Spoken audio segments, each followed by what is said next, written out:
Today I'm reviewing Redmi Note and LITE, and I'll show you how to check battery health with Ampere app on this device.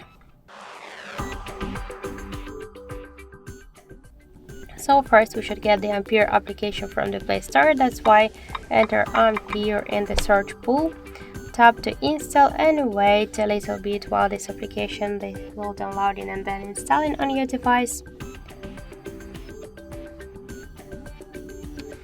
After that, tap to open the app, click yes I agree, pick close, tap to OK in the left down corner, and now we can see information about our battery's health. So we can see that my battery is in a good condition. Also we can find here more information like the battery level, health, capacity, voltage and more other infos.